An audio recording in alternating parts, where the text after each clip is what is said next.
Good evening, everyone, and welcome to the return of Luke Live Online. I'm Father James DiLuzio. You find me in my office, the Ecumenical and Multi-Faith Relations Office of the Paulist Fathers, and I'm very pleased to return to you as we continue our journey with the Gospel of Luke. Tonight's pericope is Luke chapter 16, verses 19 through 31.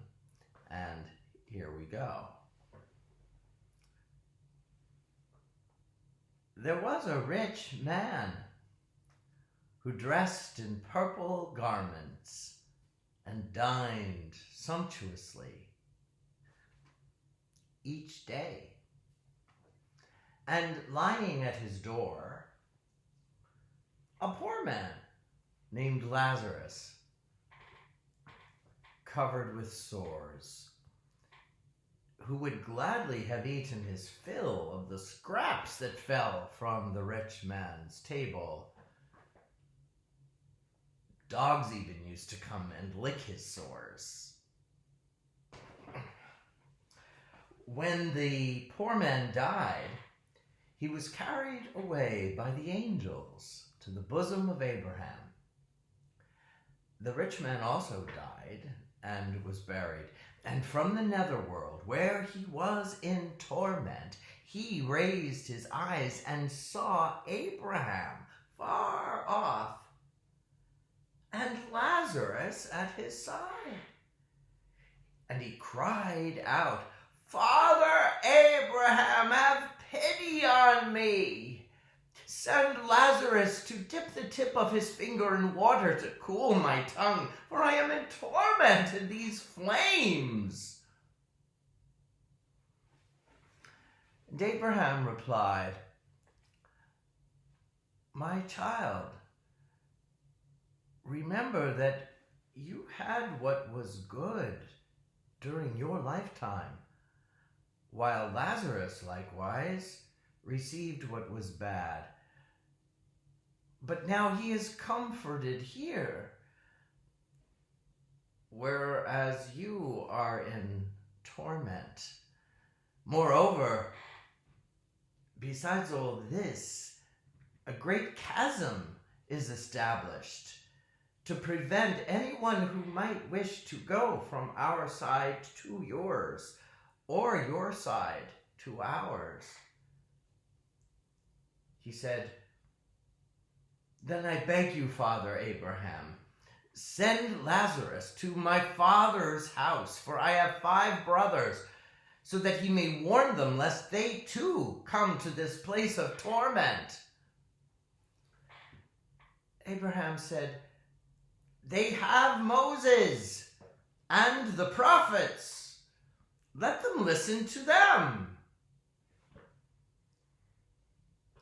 And he said, "Oh no, Father Abraham. But if someone from the dead goes to them, then they will repent." And Abraham replied, "If they do not listen to Moses and the prophets, neither will they be persuaded should someone rise from the dead." The Gospel of the Lord. It's a powerful drama. It's very difficult for all of us who sit and live rather comfortably. What are we to make of it? Well, there are a number of insights from the passage. I got this one from Bishop Robert Barron of Word on Fire Ministries online.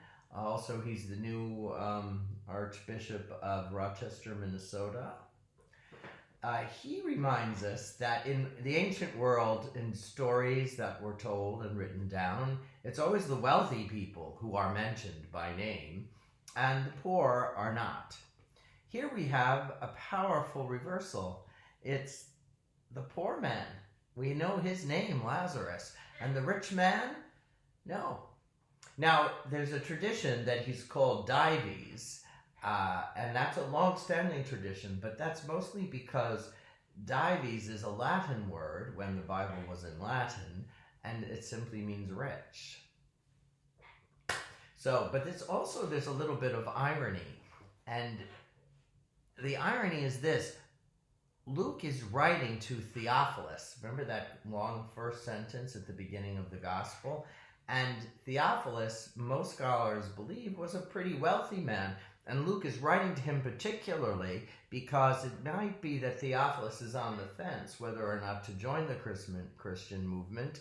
And the wealthy were very important in the advancement of Christianity because they had large homes where they could invite the faithful, all the faithful, rich and poor, and most of them were poor. So they need some larger places, and initially, of course, the church was a kind of a secret organization. So we have a little irony there that Theophilus is named at the onset, and now, but this rich man is not. The main point, of course, is that Lazarus is right at his door. I mean, really, it's not like you see him sometimes begging in the streets. No, Lazarus is right at his door. And the arrogance that here he is in the netherworld, he still thinks he can boss the poor around. The poor are there for his benefit. Well, send Lazarus. He wouldn't dare ask Abraham. Interesting as well.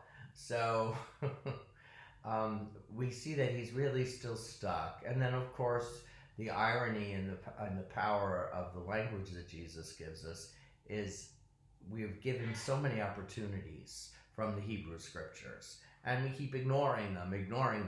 And then God sends Jesus, and Jesus rises from the dead, and people are still not persuaded of the importance of creating a balance and harmony between the rich and the poor, so that everyone can come down to some common humanity. I say this all the time. Luke is emphasizing the incarnation. God comes down to earth so that we find him in full solidarity with our humanity, to inform our humanity, and that is that everyone needs to be humble, to love God and love our neighbor. So we'll never Jesus didn't question the status quo that there are rich and the poor, but he does always insist that we are alert, we know what's right in front of us, and that we do help those who are in our midst to come up at least to a common denominator of a decent way of living. And so that's what we take from the story of the rich man and Lazarus. Please write your comments. It's good to be back with you. And in a few days, I will start. I've been delayed on a number of other things, but I will start sharing memoirs of my pilgrimage to Eastern Europe, and the one that climaxed in the Oberammergau Passion Play in Germany. So watch for those on my Facebook and Twitter pages, and which will often be referring you to my blog. Thank you so much for joining me. Have a wonderful week, and we'll see you Friday for a new Young at Heart. God bless.